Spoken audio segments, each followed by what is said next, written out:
मंडळी, 14 जानेवारीला मकर संक्रांत सण येतोय। संक्रांत सणाच्या दिवशी आपण तिळगुळ वाटून हा सण आनंदाने साजरा करतो।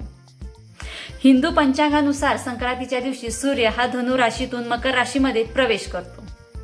तसं बघायला गेलं तर सूर्य हा प्रत्येक महिन्याला एका राशीतून दुसऱ्या राशीमध्ये प्रवेश हा करत असतो। मग याच महिन्यात म्हणजे याच दिवसाला काय एवढं जास्त महत्त्व आहे किंवा याच दिवशी संक्रांत सण म्हणून साजरा का केला जातो? तर आता याचं कारण काय आहे? तर कारण आहे, आपण ज्यावेळेला सरळ उभे राहतो तर आपल्याला काय वाटतं की आपण सरळ उभे आहोत, पण तसं नाही। पृथ्वीच्या रचनेनुसार आपण बघितलं तर 23 डिग्रीने आपण कललेले म्हणजे तिरके उभे आहोत।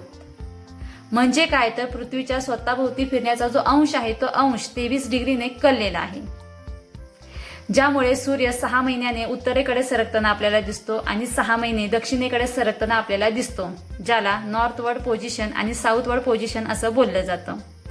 तसेच मकर संक्रांतीच्या नंतर येणारे जे दिवस असतात ते दिवस मोठे असतात आणि रात्र ही छोटी असते।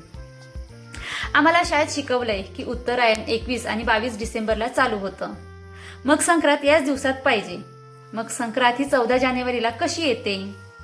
याचं कारण काय आहे? तर कारण एकच, उत्तरायण डिसेंबरच्या 21 आणि 22ला चालू होते, मात्र हिंदू पंचांगानुसार सूर्याच्या राशीची जी गणना असते ही गणना वेगळी असते, त्यामुळे आता संक्रांत ही 14 जानेवारीला येते। तसेच दर 75 वर्षांनी संक्रांत ही एक दिवस पुढे सरकते। आता ही माहिती मला होती संक्रांतीबद्दल, जी मी तुमच्याशी शेअर केलेली आहे। आता हा जो मकर संक्रांत सण आहे, हा सण एक उत्साहाचा सण आहे, जो एक ऊर्जेचा संदेश घेऊन येतो। या मकर संक्रांत सणाच्या तुम्हा सर्वांना खूप साऱ्या शुभेच्छा।